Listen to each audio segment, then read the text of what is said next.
Like literally I am shaking with how nervous I am. I almost could not paint it. Hello, I'm Shay. I like to make things, and this week we're doing a purely self-indulgent passion project. I am going to spend like 100 hours custom silk dyeing a cosplay for my favorite video game. For the past year, I have been obsessed with this game called Genshin Impact. And one of my favorite things about it is the beautiful costumes and the beautiful designs and the beautiful atmospheres.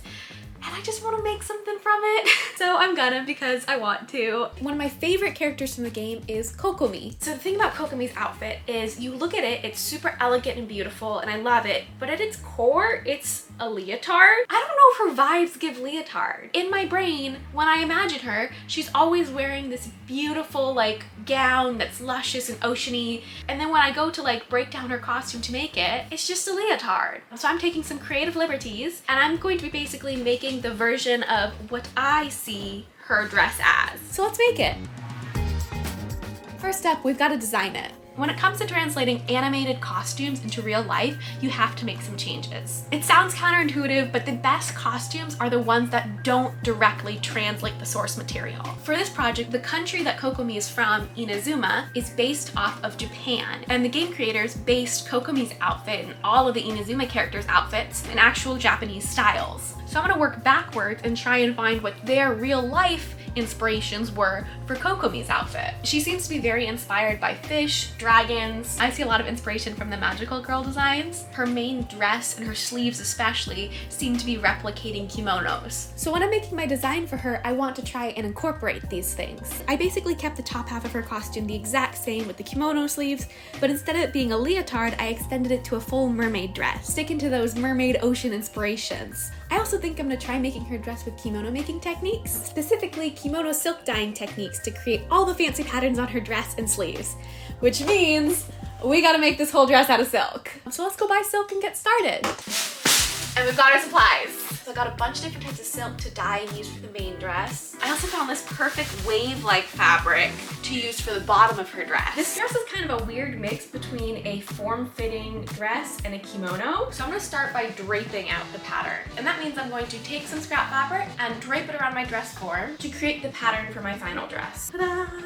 This looks like an absolute mess, but it is a pattern. Since my silk is really expensive, this first try is just gonna be out of cheap muslin to even just see if this is a workable pattern. It was not, in fact, a workable pattern. I'm trying my darndest to like pattern this the right way, and this pattern is just too complex for my brain to do this. Instead of draping, I'm gonna use a different patterning method, aka the tape method. For this one, you just wrap yourself or your dress form in saran wrap, wrap it in tape. Beautiful. And then you can just draw on your pattern. I feel pretty good about this. That's our pattern. Now let me make the practice gown. I'm gonna make this just like I would with my real fabric and cut out my pattern pieces and sew it all together. And this is our mock-up. It fits beautifully. Now that I know I have a pattern that I like, I can remake this whole dress out of my final silk fabric. I don't know if you can see it, but we traced out all of the lines and now we're just gonna cut them. I just finished pinning this. And look at how freaking good it looks. I'm gonna go sew it. And with that, after way too much work, this took so long, we have our base dress. Now it's time to silk paint. Kokomi's sleeves have these super intricate designs. Traditional fancy kimonos created these designs through embroidery and fabric dyeing techniques. And through my research, I think Kokomi's designs most resemble the technique of yuzen resist dyeing. Traditionally, with yuzen dyeing, you trace your design onto the fabric, and then you pipe a rice paste on top of your design to create these little resist outlines. And then once the rice paste is set, it acts like a little border that you can fill in order to create these super intricate dye designs. I'm not gonna go full historical techniques on this because it's just a lot. I just don't really feel like cooking up a rice paste. But we're still gonna use the same concept. I still bought actual silk dyes and brushes, but instead of a rice-based resist, I got these water-based Guta resists, which works pretty much the same, but comes in this very easy to use little tube. I've got my silk paints, but I have never silk painted before. I tested them out a bit earlier just to see what it was like, and it works like paint. Ooh, that's pretty.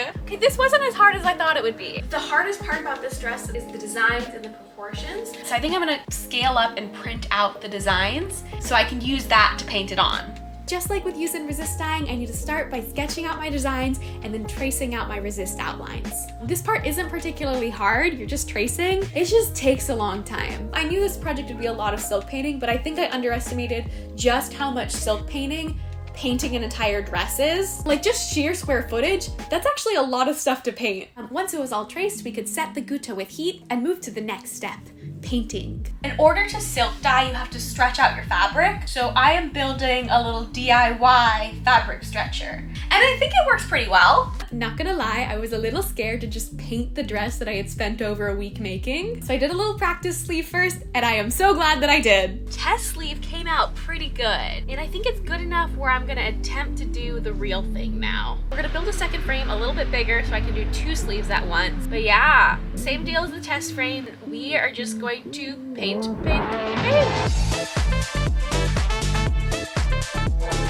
It's actually coming out pretty good.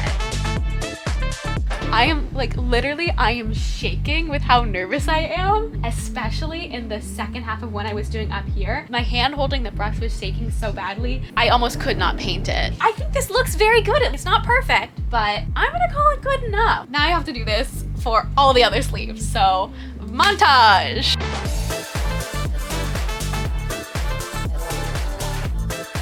Actually 2 a.m. right now as I am silk painting, because I figured out that I have to do this at night. It's currently the end of July in Southern California, and it is actually too hot during the day to silk paint. The paint literally dries too fast for me to work and blend it, so we're silk painting at night.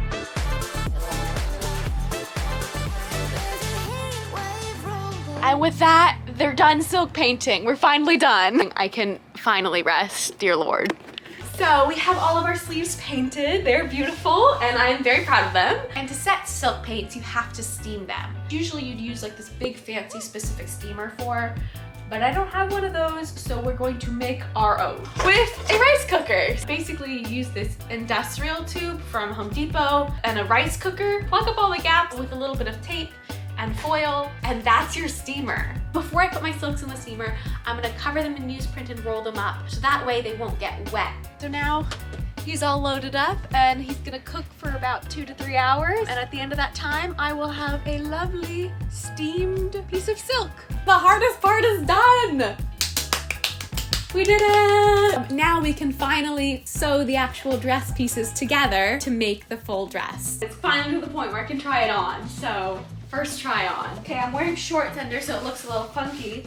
That's pretty good! Honestly, the fit is pretty good. I'm really happy with the colors. I think I just have to add the sleeves on. Okay.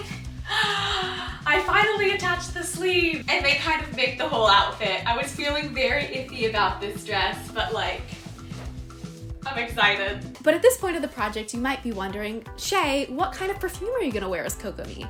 And I would tell you about the sponsor of this video, Scentbird. Scentbird is a fragrance subscription company that allows you to try a new designer fragrance or more than one each month for just $17. With each fragrance, you'll get a 30-day supply, and I really love this because I can try something new and wear it for a bit and see if I actually like it before I have to commit to like a $70 bottle. They have over 600 designer brands to choose from big designers like Prada, Gucci, but also more niche stuff like DS and Durga and Confessions of a Rebel. And aside from just perfumes, they also have colognes and unisex options, so it really can be for anybody. In all seriousness, I actually am a person who likes matching perfumes to their cosplays and outfits, so this is the scent that I did pick out for Kokomi. I chose Versace Bright Crystal because it has notes of yuzu fruit and pomegranate and peony, and to me it has this very elegant but also kind of warm and bright scent that just fits Kokomi's personality. The runner-up for her was actually Reflect by Good Habit. It's a very beachy, lemony lotus scent, and it just gives me the vibes of like end of summer at the beach. I also picked out one for me, Hope. It's a very crisp floral perfume that just smells like a garden party. You can tell I really like florals because all of these are floral perfumes, but it just smells so pretty. But if you think this is cool and you want to try Scentbird out, click the link in the description or scan this fancy little QR code and it'll take you to Scentbird's website where you can go and check out your own perfumes. Also, if you use my code Crescent, you'll get 55% off your first month, so that makes your first month like $8. Again, thank you so much Scentbird for sponsoring this video and for making just projects and videos like this possible. But with all that said, let's get back to Kokomi. We finished up all the silk dyeing parts, but if you thought we were done with fabric dyeing, I am so sorry. we have not even started the skirt train. Okay, so for the train, I found this really perfect fabric. It already has a bunch of these little ruffles and it was only $5 a yard. Basically, I'm gonna deconstruct this and take it apart by cutting off each of these individual ruffles to make my own strips. With that, we have our train trim fabric. Now we dye it. So I really like this trim, but I want the ends of it to be tinted like blue or purple. So I tried polyester dip dyeing. To do that, you make a hot dye bath by heating up water, adding in your dye, and then dipping the ends of your fabric into the hot dye water to get a gradient effect. It's a whole big mess, dye splashes everywhere, but in the end, we have dyed our polyester ruffles. That's her tail. So the dye didn't come out bad, I just don't love it. So I'm gonna try option 2, spray painting. You really shouldn't spray paint fabric. It's not professional, it usually doesn't look nice, but it's worked for me before. No, why does this look better? That's beautiful, oh my God. So after all that work dyeing, it looks like we're just gonna spray paint it. I hate that I had to redo it, but these ruffles look so good. With all the ruffles colored, now we'll make a base skirt to attach the ruffles to. Because I wanna keep it simple, I'm just doing a circle skirt. That means I'm cutting a circle out of some white fabric and I can just put that circle on the bottom of my dress. And now I'm just gonna go and add a bunch of ruffles onto it. I am far too lazy to sew 20 yards of ruffles, so all of these ruffles were just hot glued on. The skirt's done! It's big, it's elegant, it's very ruffly. It's honestly everything I could have hoped for, so spray paint and hot glue works. You don't have to sew, folks. Honestly, all the pieces are done. Now it's just a matter of sewing all the pieces together. I fit the dress a bit better to the skirt, and I made some extra silk that I dyed into pleats for her collar and shirt trims, and just started sewing all these little details onto the dress. I was a bit worried on how she was gonna come out, but I started putting all the pieces together and she is stunning. Silk painting was so much work, but it was kind of worth it. Okay, I said it. With the skirt done and the dress done, we are on to the home stretch, which is all the little accessories. First off, for all of her little sculpted accessory pieces, I found some files online by the Dangerous Ladies, and I was able to just pop them on the 3D printer. I sanded them a little bit, but that was really it. I just gave them a good paint job. And like the headpiece, it's gonna be so good! For her necklace, I found this really pretty lace that I'm going to just finagle into a necklace. I just painted her necklace lace with fabric paint, and then I added a little ribbon to match her necklace. For the bow on the front of her dress, I did the same thing as I did with the sleeves and the dress. Cut it out of silk, drew our designs in Gutta, and then silk painted it. Since all the accessories I'm adding to my design are about the same as Kokomi's Canon design, there are a bunch of resources already out there about how to make that. Biggest shout out to Bambi Lash's cosplay. She actually made a full tutorial on how she made her Kokomi cosplay, and in general, I'm referencing a lot of the techniques she used. Now onto her hardest accessory, her big back bow, which has like 3 different parts. First challenge was the big anti-gravity bow in the back. And to make something stand up straight like that,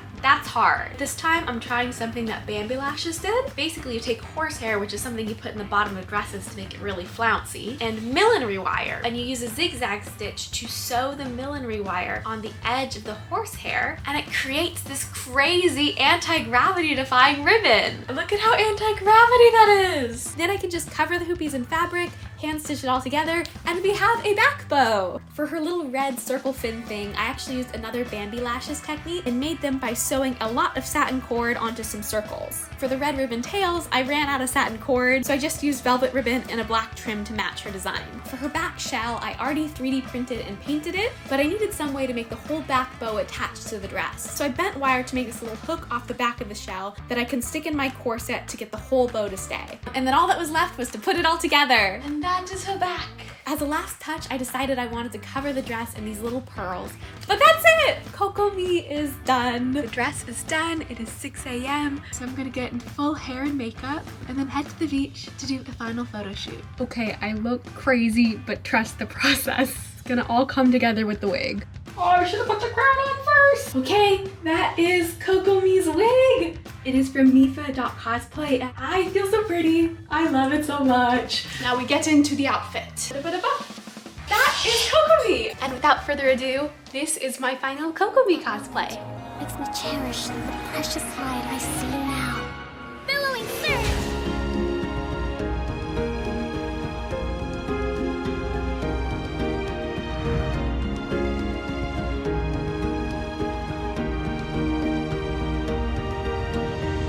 I wanted this to be a big, time-intensive passion project going in, but even then, I don't think I realized how big of a passion project it would become. Like, just straight footage-wise, I had 40 hours of footage of me making this, so it was a lot. A big shout out to Gabe who helped edit this video. That being said though, I am really happy with how it came out. It really does match that picture in my head of this beautiful, elegant dress that Kokomi would wear. And I just felt so pretty and so oceany and so elegant when I was dressed as her. I love this character and I love this game so much, and I got the chance to put that love into physical form and just create something. But that's really it for this project. This is not nearly the first Genshin Impact cosplay I've done. This is not even the first Genshin look I entirely handmade. I don't always share those little passion project cosplays online because I usually just make them for me. So let me know in the comments if you'd want to see more of my little hyperfixation cosplay projects. And after the shoot, just for fun, I did a little 10 pull on Genshin. I feel like if I'm on cosplay, I'm gonna have good luck with my pulls. Watch Hatsumi for the best of luck.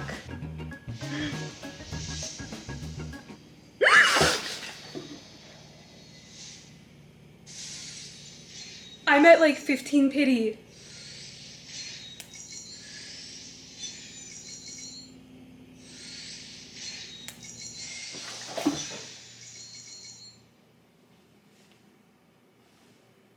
Okay.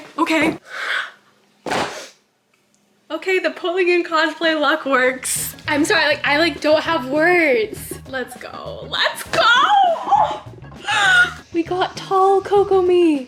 I'll be back with a new project next video. In the meantime, if you want to see what I'm making, check out Instagram. If you want to see more tutorials, subscribe to my YouTube, and just have a good day. Thank you so much for watching. I will see you next time. Bye bye.